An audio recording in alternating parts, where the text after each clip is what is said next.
Ladies and gentlemen, you are now under a groove. We welcome you to this space where we appreciate life's intangible gift of music. Music is an almost otherworldly sensation in our mind, body, and spirit. It moves us in ways that nothing else can. Detroit specifically has bred some of the most genre-defining artists that have influenced music around the world. Here we are, after decades of legends, revolutions, scenes, and movements.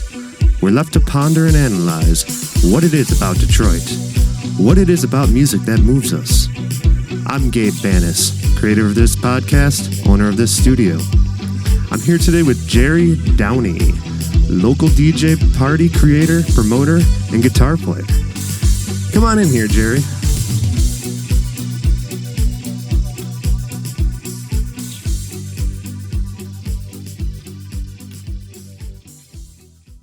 All right.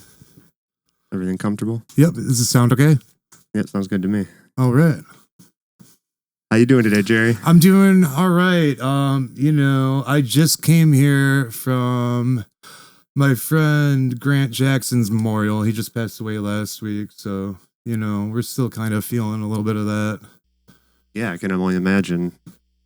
Yeah, he had a really big impact on the music community in Detroit. He had a Taco Tuesday party that was really popular for several years. He was probably one of the only people throwing roller skating parties. Yeah. But yeah, Grant was a great guy who's missed by many. Well, I'm sorry for your loss. Thank you. Man, that's rough. So we've technically known each other for maybe 20 years, I was thinking. Yeah, it's coming up damn near. We never really had the chance to get down to the nitty gritty though, so this is nice. Yeah, I think, it wouldn't have been the same back then. Oh, no, not at all. I feel like we've got a lot more in common nowadays. Yeah, for sure. I'm really excited to get together with you. Yeah, likewise, yeah. So at what point do you feel like, because we were kids when we knew each other, at what point do you feel like you came into your own as an artist? Oh, I would say I'm 34 years old right now, and probably when I hit 30 is when, I started developing my own style. I feel like everything I made in my 20s was, experimenting and trying to find that sound, but it didn't really develop into what it is nowadays until, I was in my 30s. That makes sense. Yeah. So do you have a process for curating your sound, or is it just kind of like guess and check? So for my music, my background's in electronic music. I was a DJ for 15, 16 years, and I played in bands in high school, but I feel I didn't start picking up the guitar again until I was in my 30s.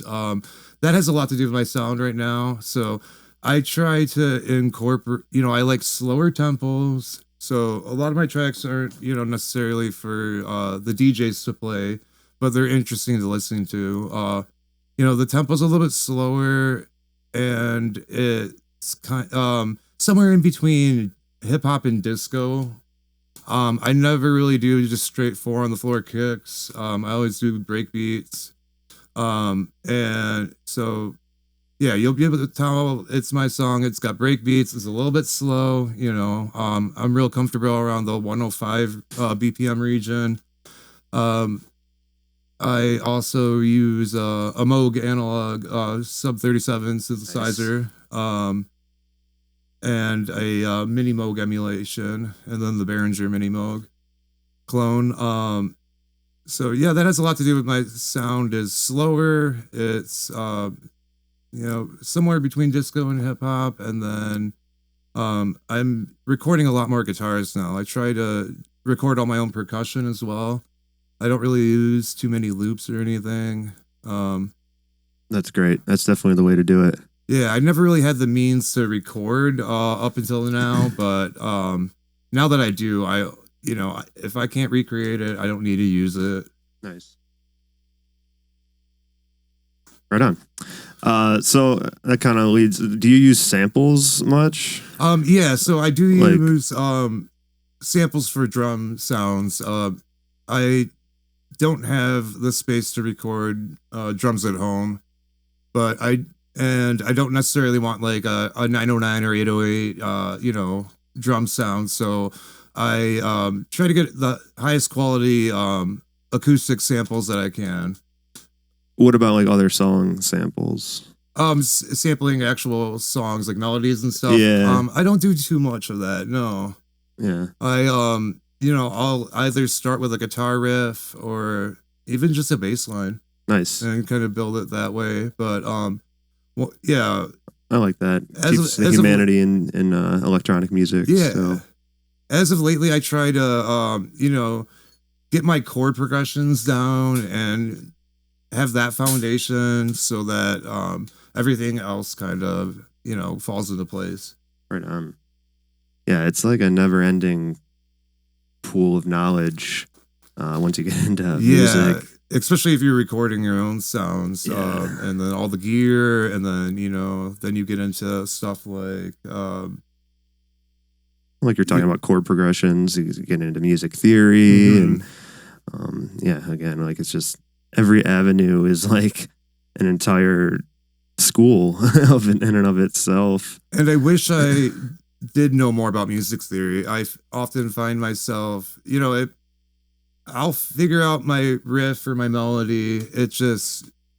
It could take me half the time if I actually knew what I was looking for, so I'm not just noodling around. Right. It would be really useful, but Well,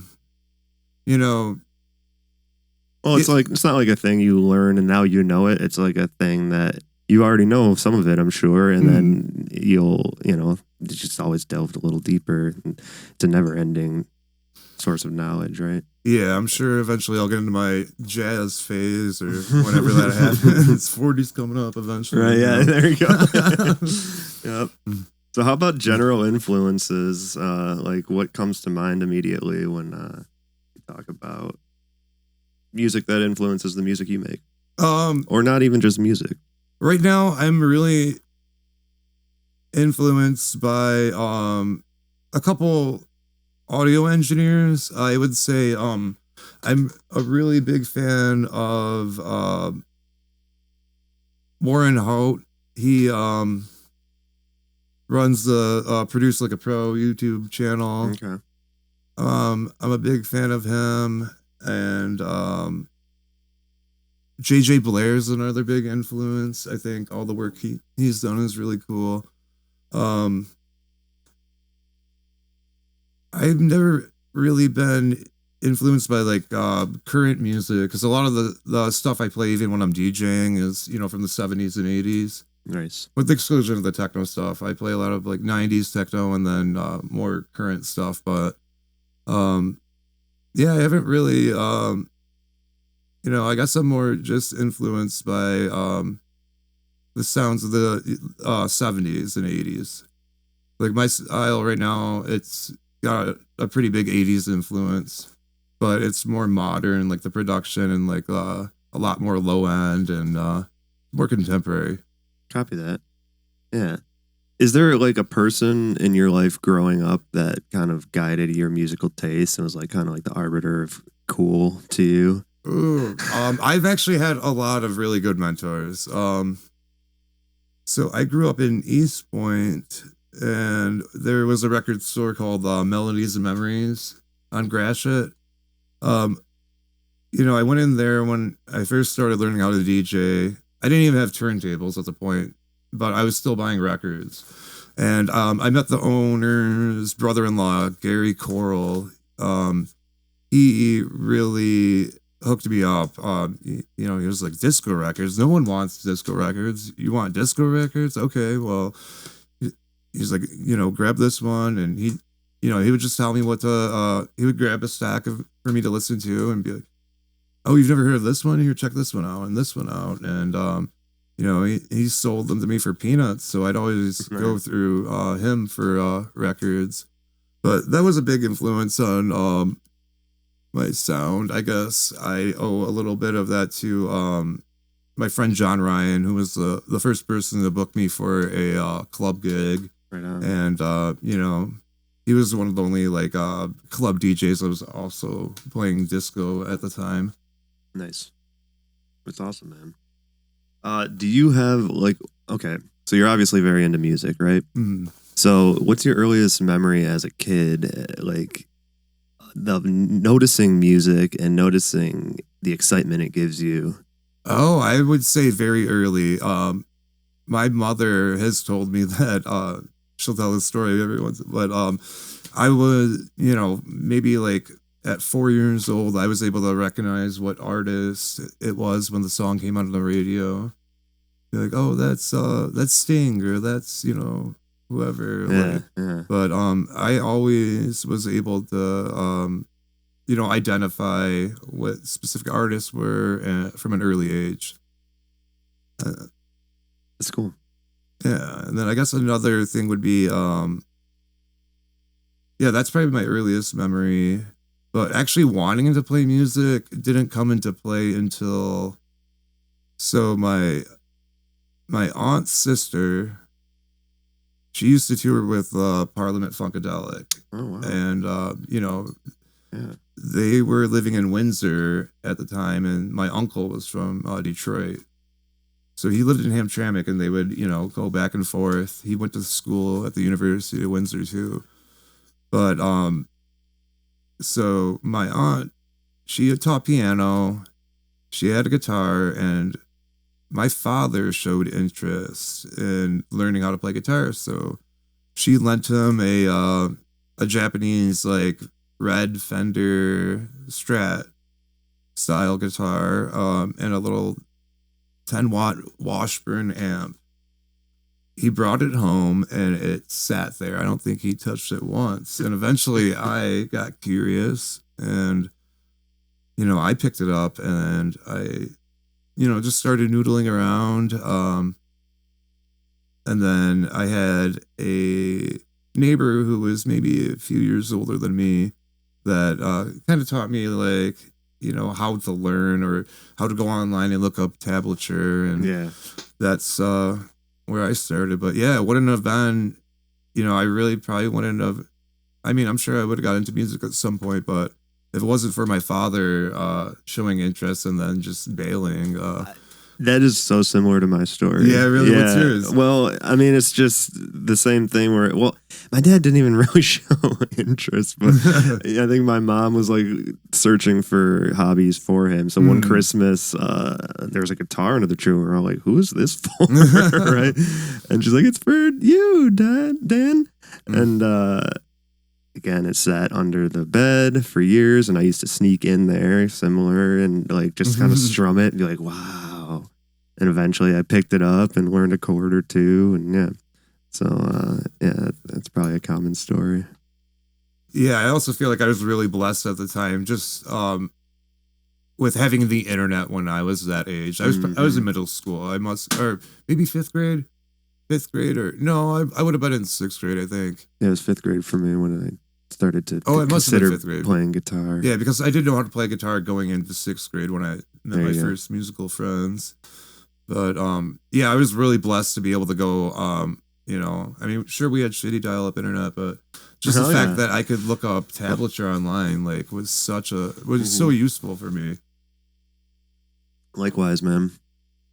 So, like, at what point did you start thinking about the studio side of things, learning multi-track recording? Oh, so that didn't come until later.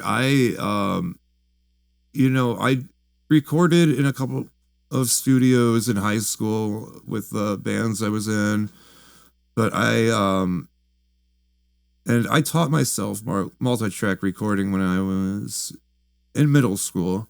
Nice. You know, I had a friend whose older brother, he played guitar and sung, and he was using Cool Edit Pro. So, you know, I got a cracked version of Cool Edit Pro on, you know, Shazam or whatever Kazaa, one of those, LimeWire.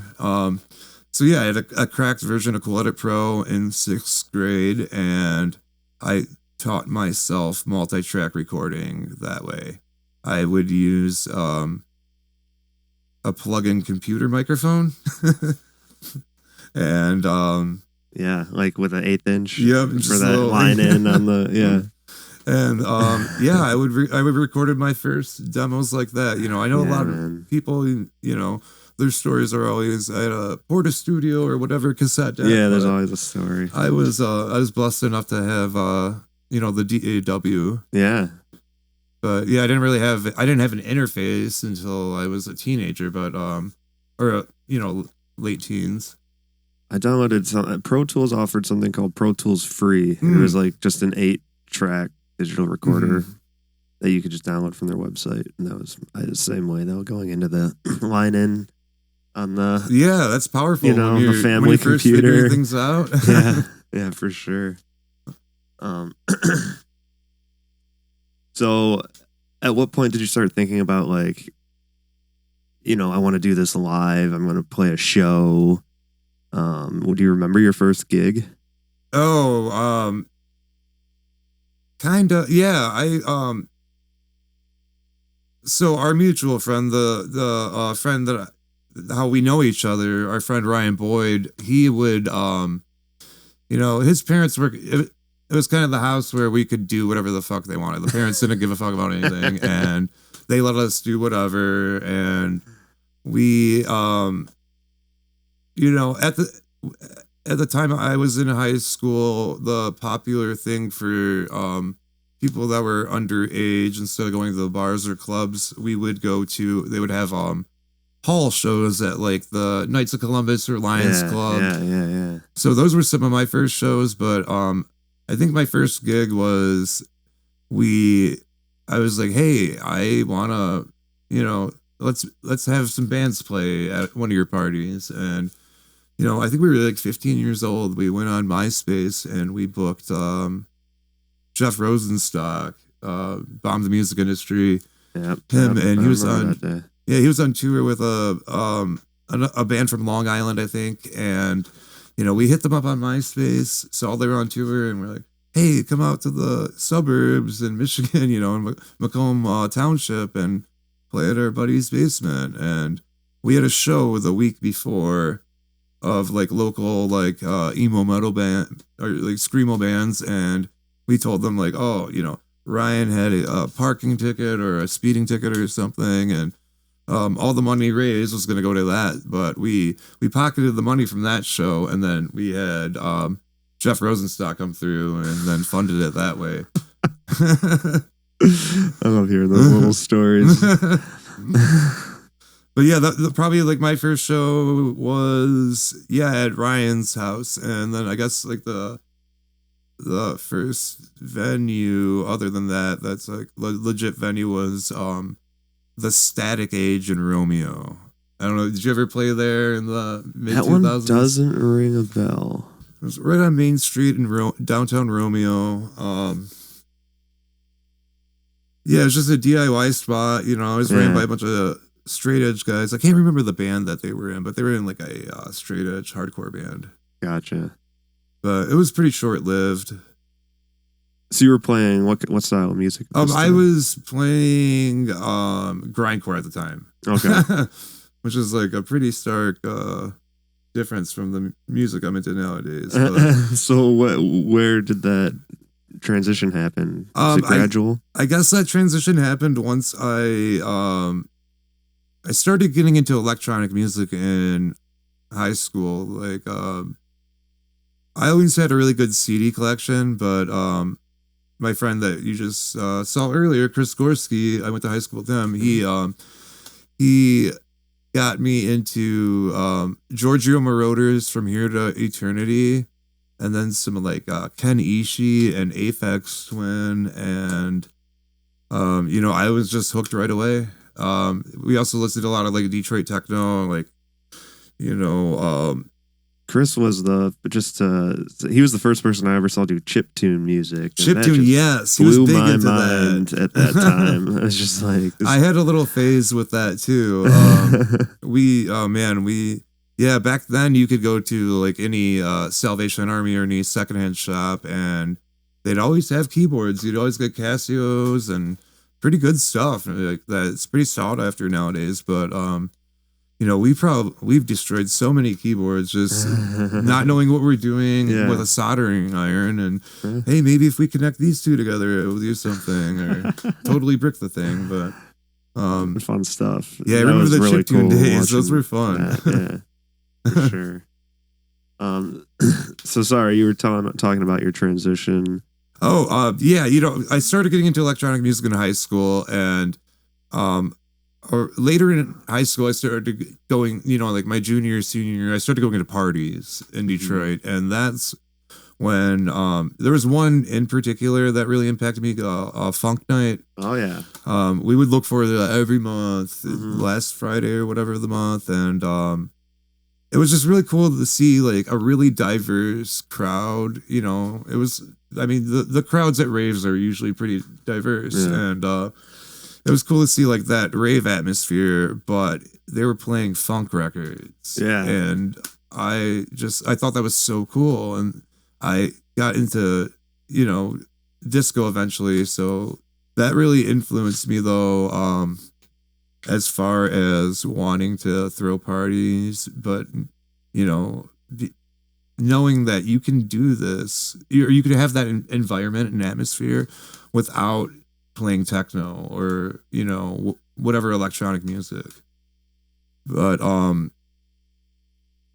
yeah, I started to realize at, you know, towards the end of high school, I'm like, and like early college, I was like, you know, we all work at restaurants and bars, and we have to get, you know, Friday or Saturday off for dudes or whatever. Like, it's so hard to coordinate everything working with a band. And you know, my tastes were, you know, changing all the time back then. I was being exposed to so much music, and changing my mind often about what I was into, because I was still trying to find what I was actually interested in, and it just ended up being easier to work solo. So I you know, learned to become to produce electronic music.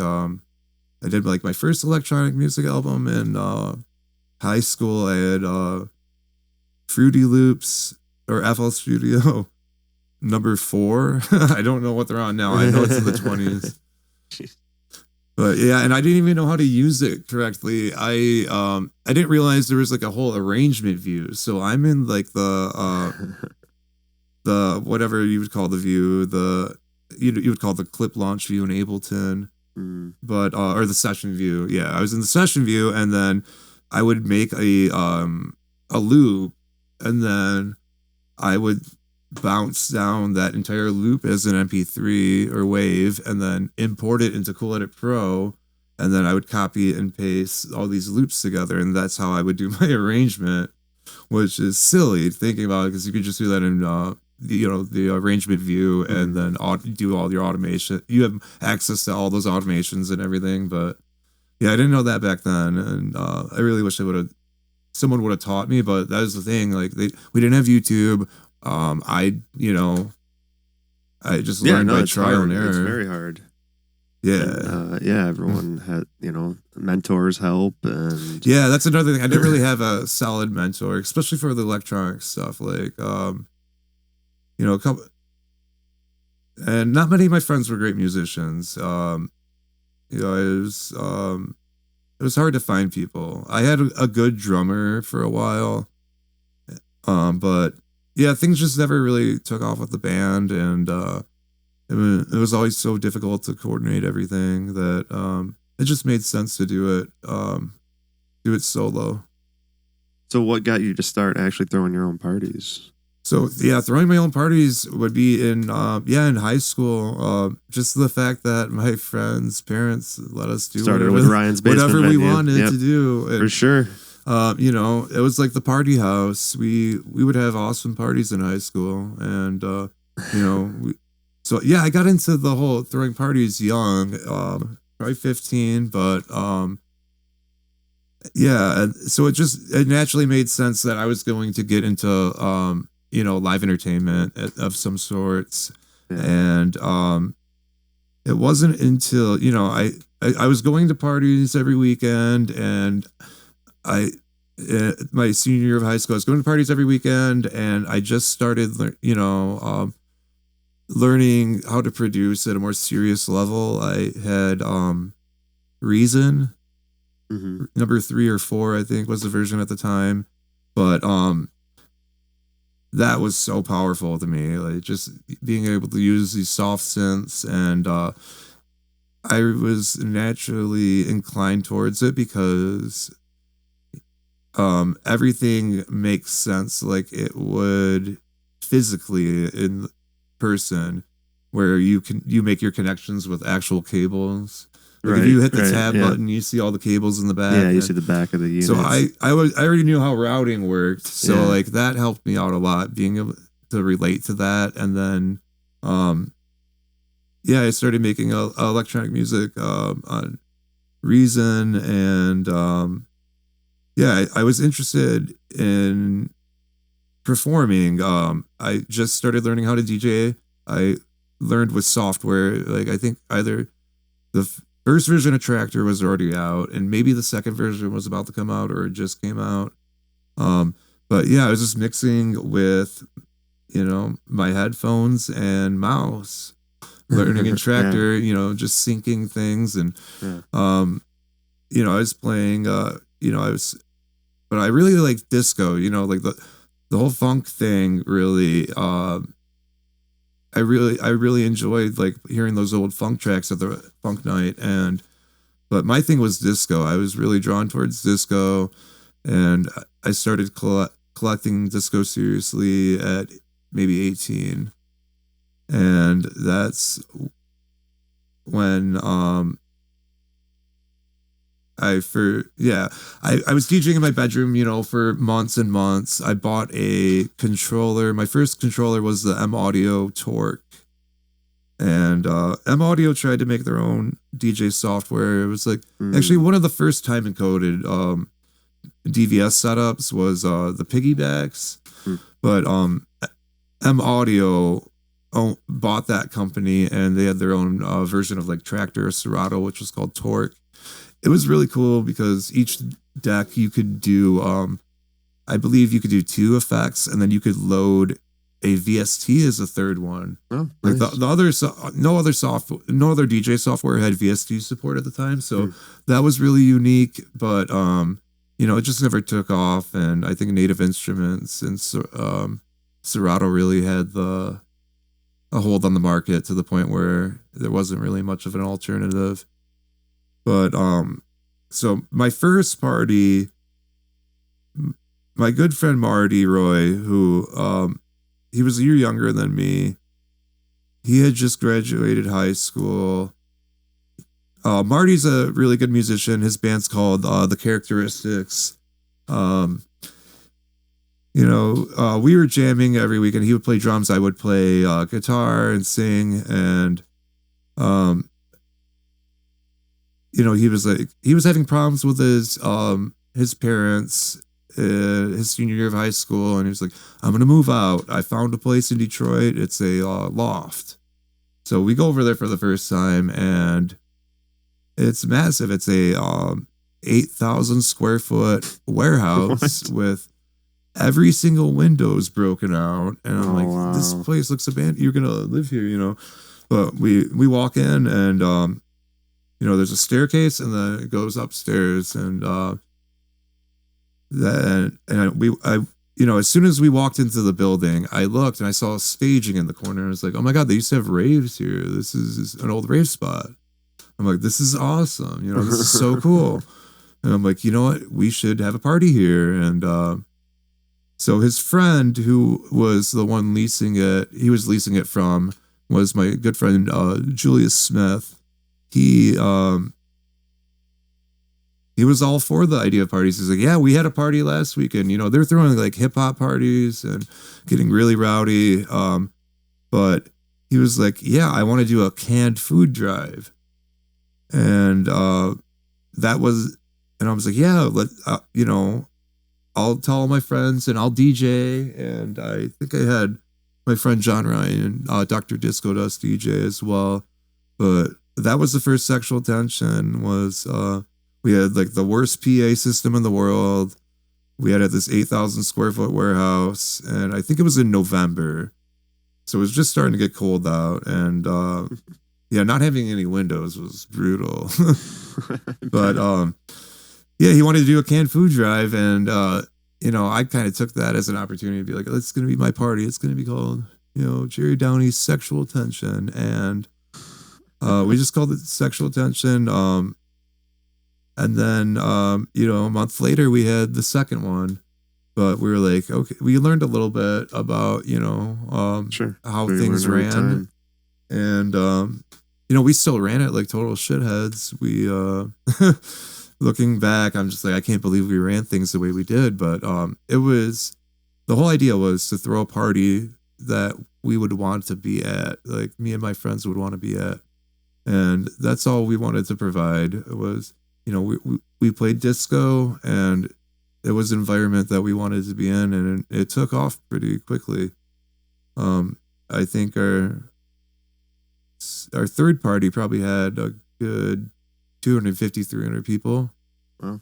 And, this is all just word of mouth. And then, yeah, we started putting on Facebook, but we were really, really cautious about posting the address. We, I see. like send us a message, or, Mm-hmm. we'd have to like kind of screen you a little bit, because, yeah, the cops were still, busting underground parties at that point, I think. Eventually, too, it moved into a venue. Yeah, eventually I did find home at Temple Bar in Cass Corridor. So I probably had 5 parties. The place we were having them at, I was talking about the loft, where my friend Marty was moving to, that Julius owned. He didn't own, but he was leasing, was called Warehouse 1018. And it was on Canton Street, basically Lafayette and East Grand Boulevard, kind of by Belle Isle. And we had 5 events there, and then I think one other group rented it out and had a party. We also had like a art and music festival there. That was like a 3-day thing. And then, yeah, the owner didn't renew their lease or anything, so like they all had to move out, and I had to figure something else out. But what happened was, I had my friend's roommate's boyfriend was bartending at Temple Bar. His name was Evan Dauber. He was into cool rock and roll, like I really like the Cramps, one of my favorite bands. And we always bonded. Like when I was hanging out with my friend, he was dating his roommate, so we'd always hang out and talk about music, and he was a pretty cool dude. But yeah, he invited me to come once a month on a Tuesday. The owner would let him have his party. It was called Trashy Trash Can Tuesdays or something silly. But yeah, he would just play like his obnoxious music that no one wanted to hear. But the owner was just like, you can do it on Tuesday, okay. But yeah, he had me as a guest, and I for Tuesday night, I think I had probably like at least 60 friends come through, because I was throwing parties at the time. So but yeah, the owner was like, whoa, for Tuesday you brought all these people with you. He was like, do you want to have your own night here? And I was like, yeah, I'm actually, I'm doing these warehouse parties, but we need to find a new spot. Mm-hmm. So yeah, I found home at Temple Bar in 2000, might have been the end of 2010 or 2011. Yeah, 2011. And yeah, we were the first Friday of every month. And yeah, it was nice to have it at a bar. Like Temple Bar was a really hip place at the time. Like really diverse crowd. You'd get the owner was gay, so it was kind of like a gay bar, but yeah, a lot of like artists would hang out there, pretty hip crowd, and then a mixture of like people from the neighborhood, and then you have like a lot of the queer community there too. So And then like it's so close to Wayne State that you'd have a lot of young college kids, but it wasn't like the college kids that wanted to listen to rap and rage or anything. Like it was more like a more alternative crowd from Wayne State, and CCS would go there as well. So, every weekend that place got pretty busy. There was a big, I think Hot to Death was like the big party at the time. And then a couple years later, I had my night started there too. So Temple Bar, you could hear good music. You couldn't hear it every they didn't have it every weekend at that point. Eventually they did, but my party and Sexual Tension, Detroit, and then Hot to Death were like the two big parties at Temple Bar at the time. Right on. So besides like Funk Night, how else would you describe Detroit in the way it has influenced your sound? I think just being creative with the resources we have here, like I didn't come from money, and I sure as hell didn't stumble into it. So, we had to be crafty. Everything was DIY. And yeah, just the city of Detroit had a lot of resources, like that 8,000 square foot warehouse I was talking about. We paid $600 a month for it back then.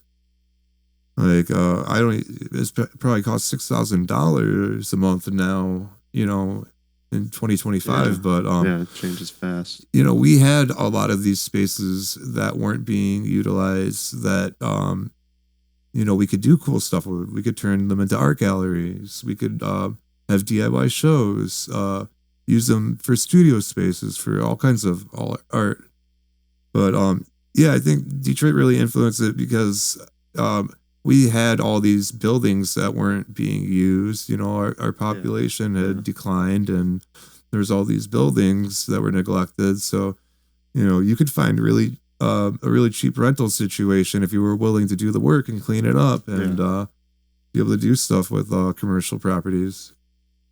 Right on. So, I don't feel like I could have done that many other places. I feel like at the time Detroit was still really, really cheap, and we had an abundance of these spaces. Nice. What about the current music scene? What are your thoughts? Do you think it's in a good place, bad place? The current scene is in a good place. Yeah, I would say it's in a good place. We have plenty of world-class venues in Detroit, and there's more diversity too. Like, back when I was younger, it was like there's only there's like two legal after-hours bars. There was City Club, and then there was the Works.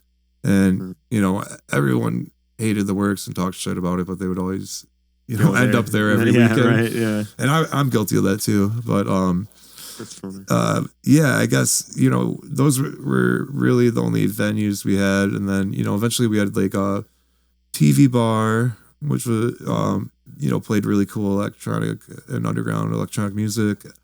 But you look at it nowadays, we've got Marble Bar with like a 4-point Void sound system on the patio, and then big line array rig and indoors, big 2-room venue, and then we've got like all these new clubs, and they're there's just more diversity. Like if you prefer an older, like more mature crowd, you can go to like Spotlight to see house music. They are more like informed, like older crowd. So like I like having that option. Now that I'm older, I don't want to go party with a bunch of 22-year-olds.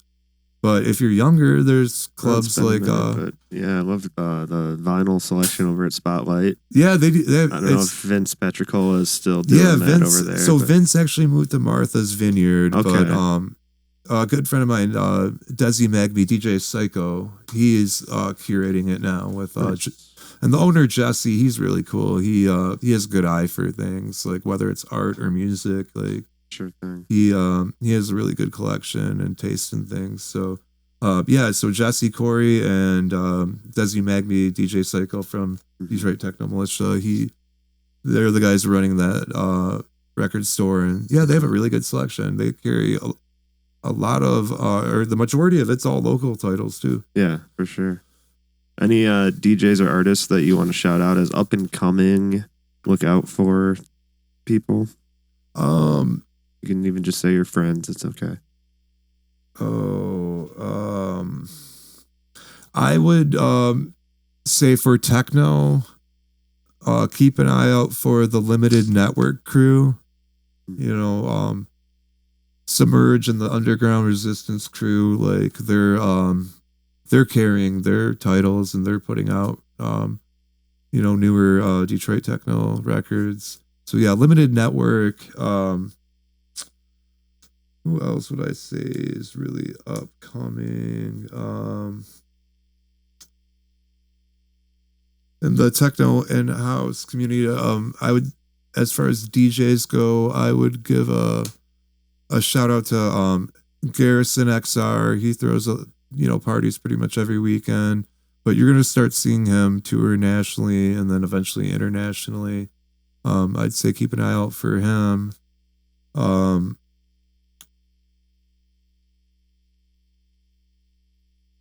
Is there anything you think the scene needs that you'd like to hear that you don't hear out there?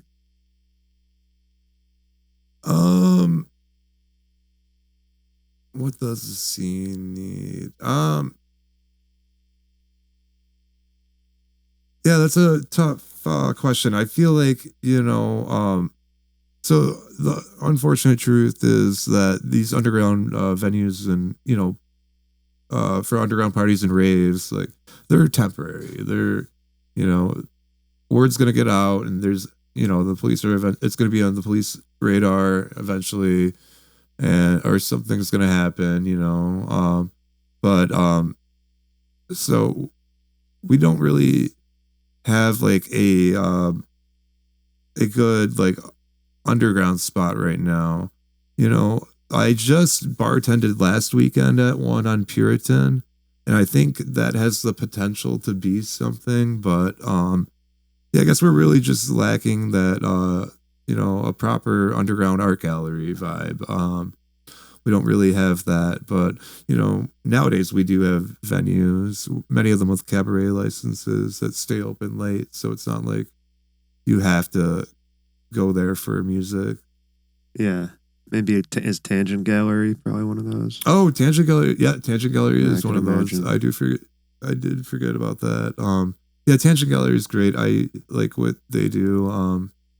We went last year to the Star Wars. What is it called? I think they just did that again recently. Yeah, it was last weekend, and I think this weekend. We went Nice. I went on the second weekend, and Yeah, they really good. remake the bar. Yeah, the Cantina bar. Cantina bar, yeah. They and the bands dress up too. Like that's awesome. Everyone who goes there Sure, they to play that the party's song. dressed up. I just like that venue because it's like a blank canvas and you can kind of transform it. Like how much effort they put into, all the decorations and they totally transform that place. Yeah, I've been to plenty of good parties there. Yeah, it's a really good party for creatives to be able to transform the venue, and they've got they have like fabrication studios there too, and I know the owner is a big in the burner community, so it just makes sense that they put a lot of effort into that type of thing. Yeah. So in 2018, you got sort of a break maybe for your producing side of things. Tell us more about that, the Big Beat, Ignition, Atlantic Records music licensing deal. Yeah, so I was cold called by the vice president of Atlantic Records. I was going through emails one day and just having your email on SoundCloud, you just get so much spam. And, but I had a message from a man, his name is Blake, and he said, hey, I found your music on SoundCloud, but, it looked just like a generic, like, I'm like, oh, he sent this to everyone, but I thought he was trying to sell me something at first, but then I read it and I was like, oh, he found my music on SoundCloud and he's interested in hearing more songs. They were doing so Big Beat Records is basically Atlantic Records EDM label nowadays. Like back in the it's been around since the 90s, but the music wasn't all electronic back then. Like Lil Kim put out records on there. There's just so many big name artists that put out music on Big Beat, but they changed to an EDM label in like maybe the late 2000s. They were actually the label that made Skrillex a millionaire. Wow. He put his first big record was on Big Beat. And but yeah, they were doing these compilations and they would choose a city. Like I think they had previously done Miami, but they were going to be doing a Detroit one, and that's how they found me. They were looking for Detroit artists and they stumbled upon me on SoundCloud. So, I emailed them back. I'm like, I didn't really have that many demos either. I had just lost a bunch on a computer hard drive that I didn't back up. And I was kind of starting from scratch, but I probably had like 3 or 4 songs that I sent them. And, one was like more like harsher techno. And then this one was just kind of like lo-fi house with like a acid line. And they were interested in that one. They were like, yeah, we'd like to, we'd like to offer you a licensing deal. So, sent over the contract and, I licensed it to their compilation. They gave me, which was so foreign to me, was an advance. I never had one of those from a record label, so that was really cool. Ultimately they never sent me any royalty checks. They kind of fucked me on that, but it's not like I'm gonna go to New York and take them to court. But one really cool thing about this this Ignition compilation was that they actually asked me. They're like, hey, do you have someone in mind to that you'd like for your music video? Maybe like a local artist. We'd like someone from Detroit to actually do the video. So I was able to recommend my friend Andrew Charles Edmond, ACE. He goes by Ace. But yeah, Andrew. So I got him. He did all 18 music videos, and damn, wait. For the whole compilation. Each song had their own music video, and it was a lot of like cut up footage of him. Like he had just gotten like a 360 camera, so he was like doing a lot of driving around with that. Okay, but we did have one of my nights at Temple Bar. Like I made like a flyer. It was like, hey, we're filming tonight. Dress your best. Nice. And just don't mind the cameras. If you're uncomfortable, don't come. But so he came and we filmed a little bit at Temple Bar. And I think I had Brian Gillespie was my guest DJ at that for that night, and he actually ended up there. he actually had more time in my music video than I actually did, which is pretty funny. But the videos turned out good. I'm just really glad that Detroit Artist was able to do it. Yeah. Like that really helped him out at the time. It was a really nice project that he could put on his resume. For sure. Yeah, that's great. It seems like you've made a pretty big splash locally and even nationally now. Is there a project that you're most part of or that you're most proud of? Right now, not musically. My taste has evolved and I'm really selective now about what I will put out. But I guess I am Is it the most recent stuff? Yeah, my more recent stuff, or the stuff in the past 3 years. Sure. The stuff in the past 3 years where I finally found my own sound. I'm more selective about putting it out now, and I can't really say right now that I'm too proud of all the music I released in my Oh, I'm sure everyone feels that way. Yeah, but I guess I am proud of some of the events that I've thrown. Yeah. We had some pretty legendary parties. One that was really cool. We had, I'm trying to think of. So, Dr. Disco Dust, John Ryan and I, we had a group and a party together with Devin Skillion from WDIV, his son Griffin. So it was us three, and we went by Bathroom Culture, and it was just kind of like a nod that like everyone's hanging out in the bathroom during the parties and whatnot. But yeah, we had our first party was at the Warehouse 1018, where the first Sexual Attention Detroit parties were, and then we had one party at this old police station on Vernier in on Verner Highway and on Verner in Southwest. It was an old police station, and it was really cool. Like you came into the party. It was an art gallery there, so but it was really cool. You could go and hang out in the jail cells during the party, and then the art gallery. This was a really controversial thing that happened at the time. Was they went into the Packard plant and literally cut through brick and concrete to steal a Banksy tag. Dang.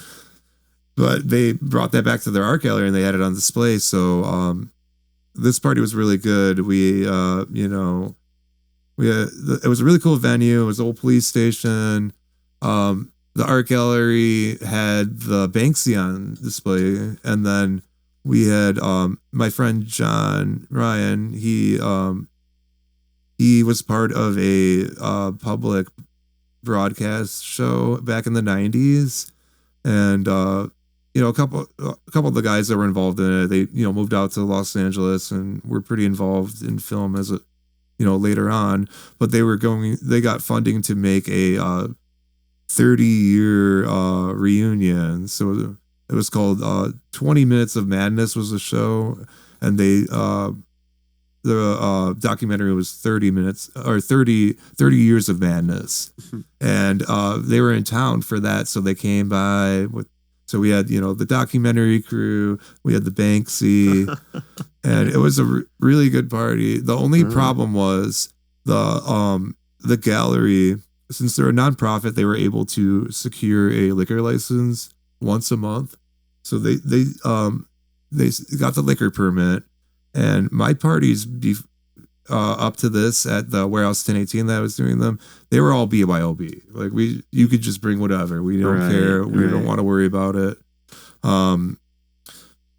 So yeah, one thing that was a problem was people were used to that. So everyone showed up with drinks and they didn't want to come in. And there were so many people in the parking lot that people would just get there and see all their friends in the parking lot and come by. This must be the party, right? Crack a couple drinks out and just hang out outside. Tailgate not action. even pay to get in or anything. Right. So, but because the parking lot was where the party was. That's where everyone was at. But that was a really cool night. I'm proud of that. Yeah. I'm also proud we did a warehouse party that was a fundraiser for a dog rescue. I like any type of charity stuff. It's really cool. What else would I be proud of? I'm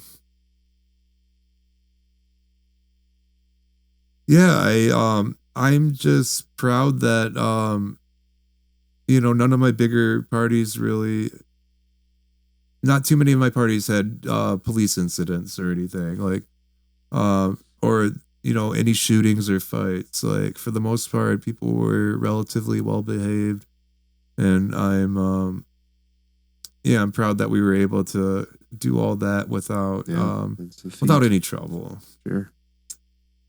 Absolutely. So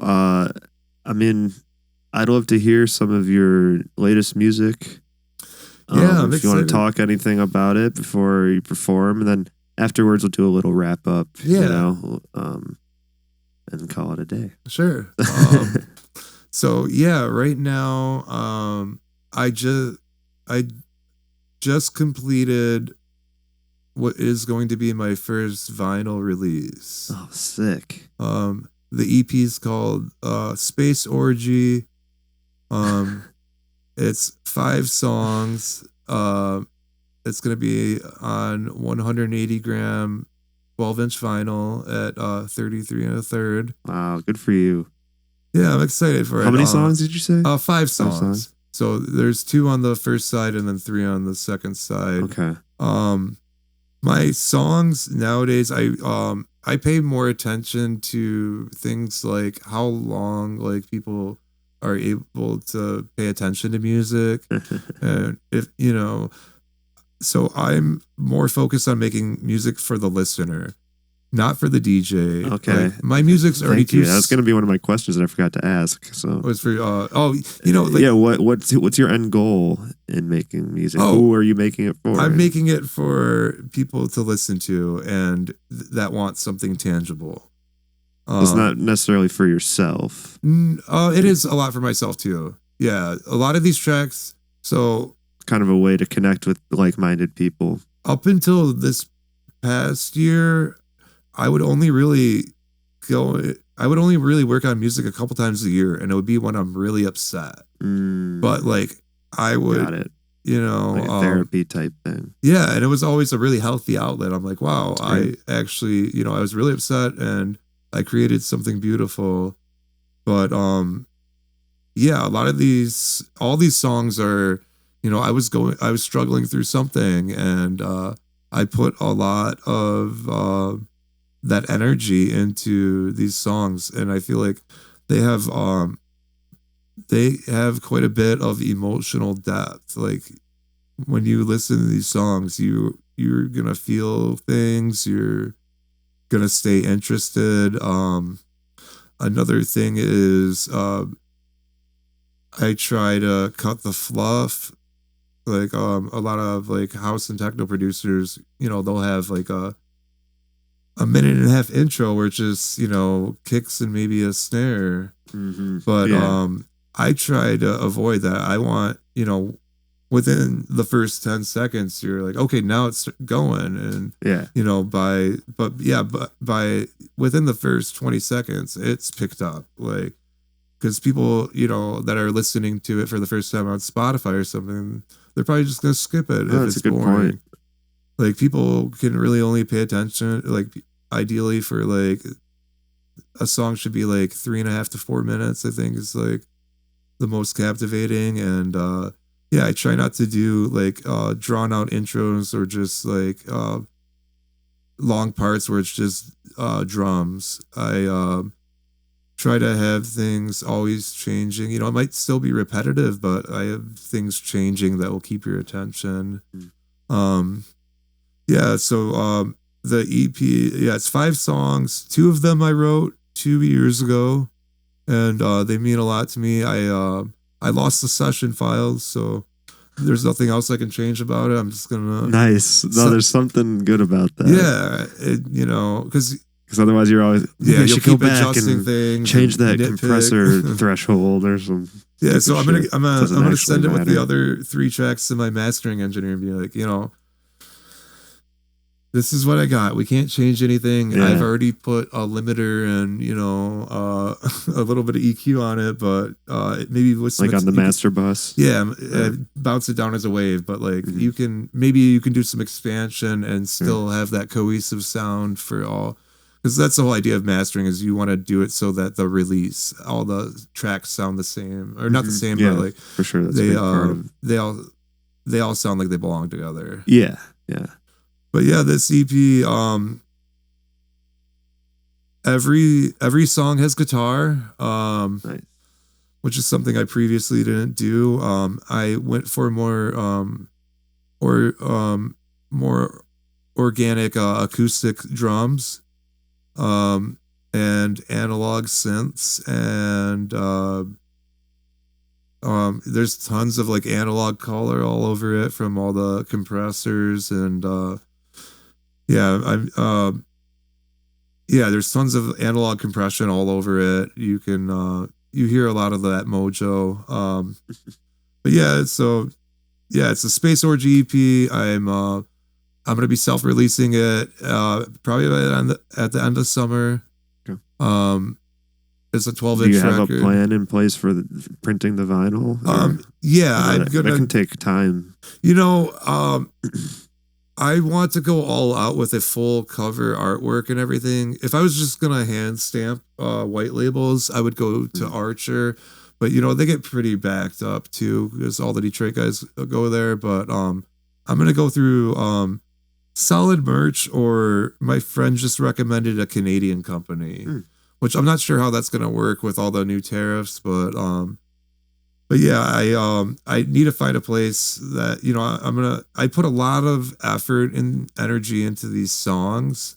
So I want to put as much effort into the aesthetics and the packaging and have the full color artwork and my cool artwork. It's going to be I'm going to be a Space Orgy GP. I'm going to be in outer space in a heart-shaped bed spacecraft with you know, maybe three alien blonde-haired aliens with green skin and fun.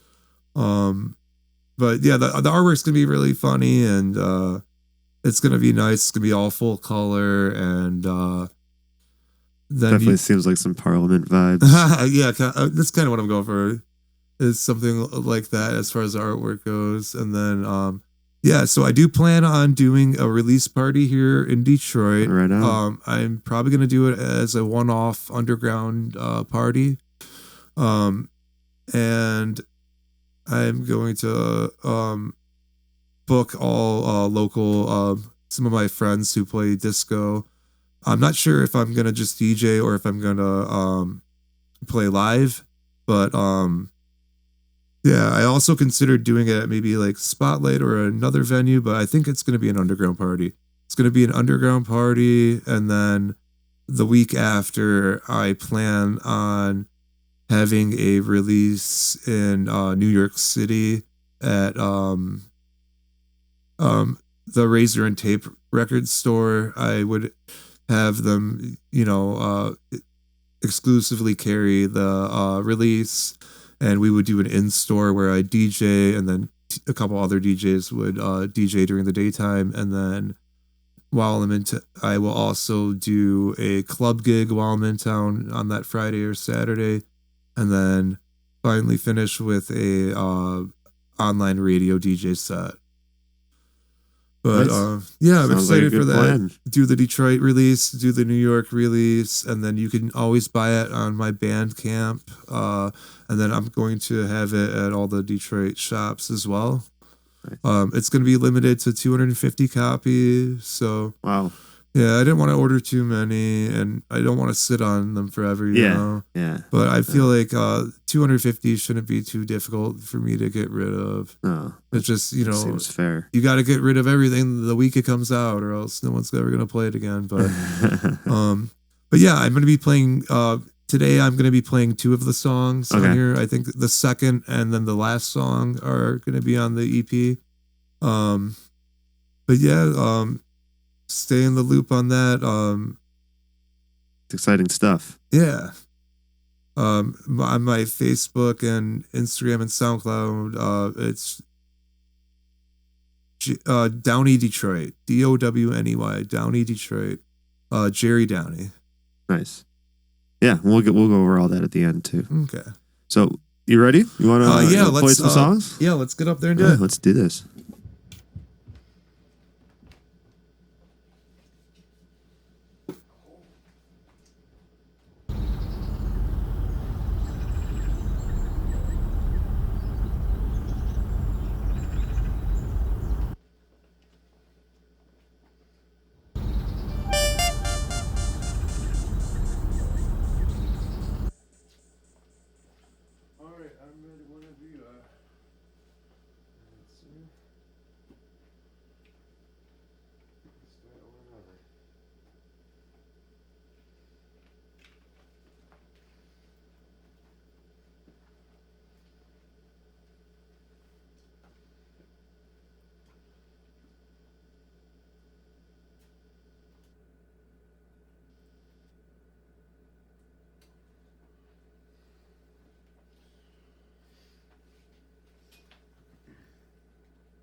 Good to go. All right.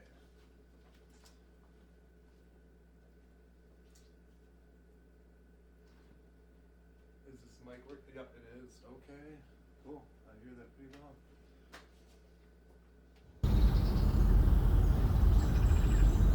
What's going on, guys? My name's Jerry Downey from Detroit, Michigan, and I've got some songs to play.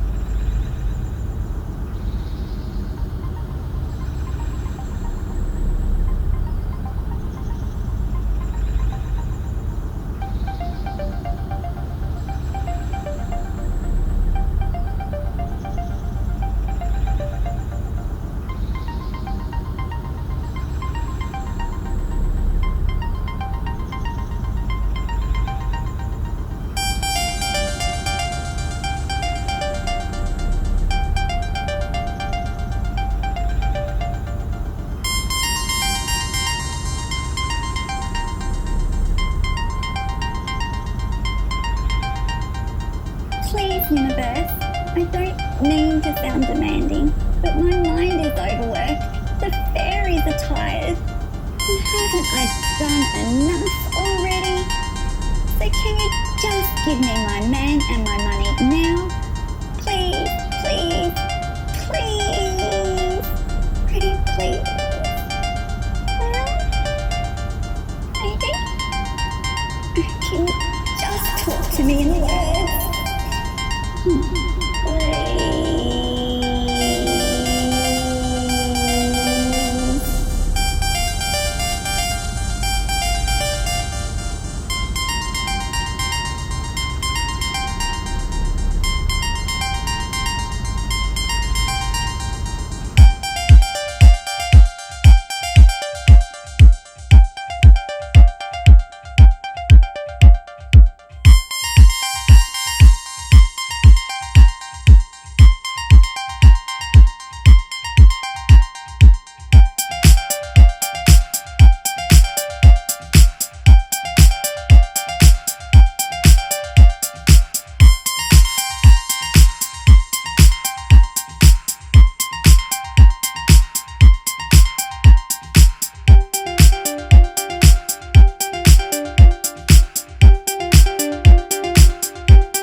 All right, folks. That was Jerry Downey with an excellent set. Very vibey and then dancey and a little bit of everything in between, man. That was very well done. Thank you for the kind words. Of course. Now, what's next for you? What shows do you have coming up? I mean, we know the album release is around the corner. So far, I don't have any gigs booked. I'm focusing mainly on my studio efforts right now, and those goals. Yeah, I'm at a crossroads right now. I got sober about 9 months ago, and I haven't really been going out like I used to, or really playing any gigs. So, Well, good for you, man. 9 months, that's significant. thank you. Yeah, it was the best decision I've ever made, and but yeah, right now I'm kind of testing the waters. Like I worked at an underground party last week, and I'm kind of testing the waters. I have an opportunity to start doing something in June. So yeah, we'll see. Keep your eyes peeled. I might get back into things. So I'm sure you there's will. still hope. Yeah, oh no. I don't think anyone's lost hope. Man, yeah, that was really cool. While you were playing, I sat down and just put my headphones on a couple times, and every time it seemed like I was being like washed with some like panning, delay, or just stuff that I didn't notice we just have a mono monitor in here for you, but yeah, it was very, very cool stuff. I always love the basics. Like that last song, I kind of challenged myself. I started with the intro, and I had these really nice tambourine samples, and I put on headphones and I started panning them. That's how I got the intro, and then I built the but usually like I'll start with like a melody or a bass line, but I'm really into panning. Any headphone tricks are really cool. But yeah, basic stuff like compression and EQ and panning are that's how you get the job done. Yeah, no, I mean, really cool. It's cool to put the headphones on and vibe out. So, I'm sure it always feels like there's a mountain to climb over, especially in this industry. I know I feel that way every single day. So what advice would you give to people who are not where you are yet and want to strive to be where you are? Anything stand out that could help someone maybe a little younger? So yeah, if you're younger and you're interested in possibly throwing underground events, you're gonna have to start participating. Start going to all the parties you can. Even if you might not like the music, you got to meet all the players in the game, and then eventually you can start collaborating or asking if they need help, and then you'll be included. But you're not going to be included just because you hit them up. You have to participate, and you have to be a part of that community, because there are plenty of people in line in front of you. So you gotta kind of prove that you're down for the cause. Help lift speakers after the party, or help clean up, like do all the the unsexy stuff that has to be done. Work the door, But yeah, if you're trying to get into throwing parties, you got to participate in the community. And same with people who are just starting out as a DJ. You got to go to the parties, you got to meet the promoters, you got to meet the other DJs. You got to know all these people. A lot of these events, these people want to work with their friends, and I mean, I do too. I mainly do, because there's nothing better than being able to work with your friends. So get involved, participate, and it will come. You just have to put in that effort. Yeah, nice. That's wise words. So quick fantasy time. If you could collaborate with any Detroit musician, past, present, who would it be and why? Ooh. I'm throwing this at you, but I'll give you some time to think. Yeah, any Detroit musician. I would say Alice Cooper. Oh, nice. Yeah, Alice Cooper or maybe Iggy Pop as a vocalist on a disco song. Okay. Yeah. Man, okay. I want to hear that this time next year. I want to hear that as a year release. It's funny to think about. You could use AI and figure that out. Oh, God, yeah. At this point. It's a whole other conversation, which we can get into. But I think for today, man, this was really awesome. I want to thank you for coming out and doing this. Thank you for having me. Yeah, it was my pleasure. Yeah, great set. I'd love to have you again if it makes sense in the future. And thank everybody for watching. Don't forget to check us out. Also, one more time, you want to tell everyone where to find your music? Oh, yeah, you can find me online. The best way, I have like a landing page through Linktree. So if you search Jerry Downey Linktree, that should come up. It's Jerry, Jerry, Downey, Downey. And yeah, once you go to that Linktree, there'll be links to my mixes, my upcoming events, like music videos, releases, and whatnot. So, yeah, go there, and then then you can find me on whatever platform you are using. So, that's great. Thanks again, man. This is really cool. Don't forget to check us out regularly on Spotify and YouTube. This is the Under the Groove podcast. Jerry Downey, and see you guys next time. Cool.